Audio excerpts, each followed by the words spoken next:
Network, brought to you by Mr. Miles Dehydrated Water. Remember, it's not real water unless you have to add water.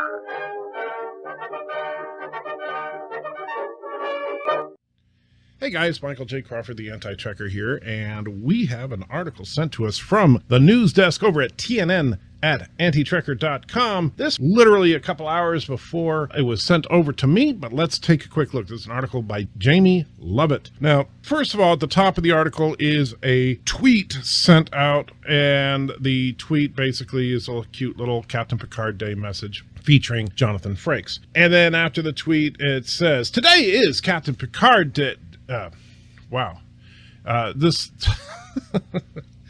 I gotta love the professionalism over at comicbook.com because, man, at first I thought I was misreading it. I thought my dyslexia was kicking in, but no, it actually does say, "Today is Captain Picard Today."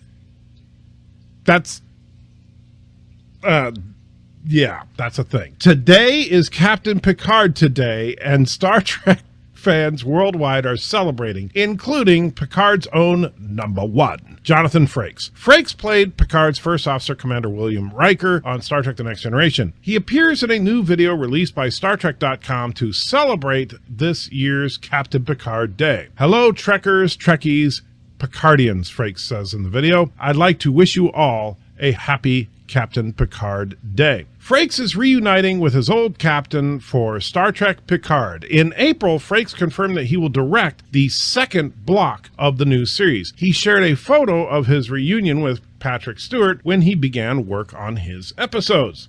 18 years later, I think the fans are going to be thrilled and excited and surprised, Frakes said. "I have had the privilege of reading the first couple of episodes, and I've spent some time with Patrick, who is so engaged," laughs, "sorry, it's wonderful, it's smart, I'm excited about it." He is obviously more excited. His announcing of it at Las Vegas, which I believe was his idea, was very smart. You know, he's 78, and he's going to be carrying the show on his shoulders, his considerable shoulders. "I'm excited for him, and personally I feel so blessed to be back," he continued. "It's so ironic that I spent so many years trying to expand where I was working, and I was lucky enough to get into other types of shows. The directing has been a mitzvah for me to learn another craft, and now I am deeply ensconced in the world I was in 31 years ago, and I have to say, incredibly grateful for it. Between the Orville and the Discovery and Picard and hopefully the Empress Georgiou show." Because for those of you that don't know, Jonathan Frakes did work on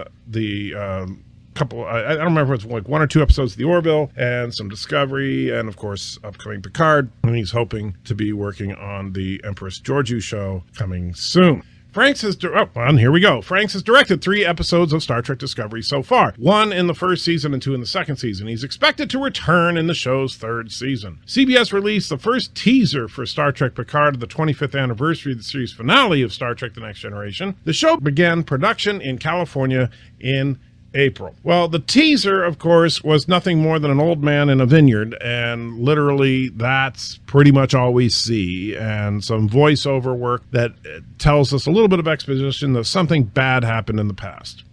What do you think of Frakes' Captain Picard Day message? Are you excited to see Frakes and Stewart to reunite? Are you looking forward to Star Trek Picard? How are you celebrating Captain Picard Day? Let us know in the comments. Star Trek Picard is expected to debut on CBS All Access in the United States, Space in Canada, and Amazon Prime Video internationally in late 2019.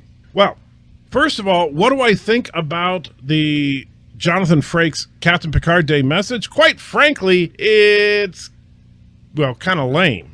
I mean, the editing together of the various clips from the Picard Day episode, fine, but all Frakes said is what they quoted in the article. "Hello, Trekkers, Trekkies, Picardians. I'd like to wish you all a happy Picard Day." Who cares? Granted, I know some people Picard Day is an important thing, right? But quite frankly, I didn't know what day of the year Picard Day was. Now, I will admit, I'm not a huge fan of Star Trek The Next Generation compared to other series in the franchise. However, that being said, this message was, the very definition of phoning it in. Just saying.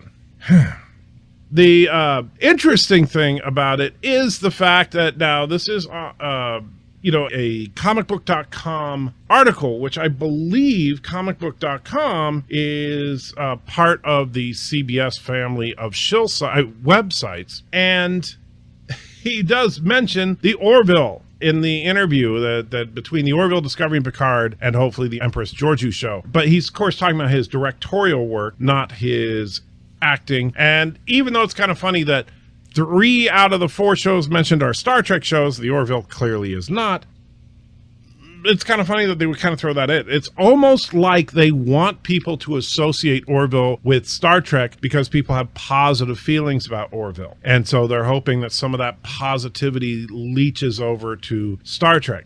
And I'll be honest with you, I'm very skeptical about the new Picard series, and the fact that Jonathan Frakes is all excited about it changes nothing. Keep in mind, Jonathan Frakes was all jazzed when he was talking about working on Star Trek Insurrection and Star Trek First Contact, and he was super excited about the fact that they were trying to mold Star Trek into an action franchise. I remember interviews with Frakes where he was like, oh yeah, we're finally giving the fans all the action they want. To which all I could say is, no, that's not what we want. What we want is intelligent sci-fi. Sure, it can be an action-oriented story like, say, Star Trek II, The Wrath of Khan, but it doesn't mean that we want the cast of the show to be running around in tank tops and swinging across, bottomless pits in the Enterprise. No, what we want is good, intelligent sci-fi. That's what Star Trek is supposed to be. The problem is, and this is an ongoing issue with the Trek franchise, is CBS and Paramount look at the mega hits of the Star Wars films, right? The Star Wars films have just made boatloads of money, at least up until Solo. And they want in on that. And they think, hey, we got a franchise set in space. Let's do that. Without stopping to think about the fact that Star Wars and Star Trek are both set in space. That's about the end of the similarities between the two franchises. Star Wars is literally a wartime action serial, where Star Trek is a concept sci-fi franchise.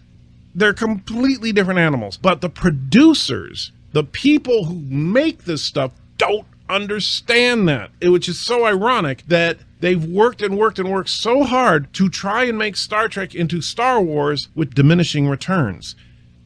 Sure, the J.J. Abrams reboot got some interest, but guess what? It still was no Star Wars.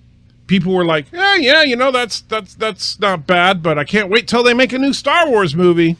You need to excel at what you are, not change it into something completely different. And that is a real shame, because Star Trek, when it's good, is really, really good. But Star Trek, when it's bad, there is no amount of spinning that can save it. Take care.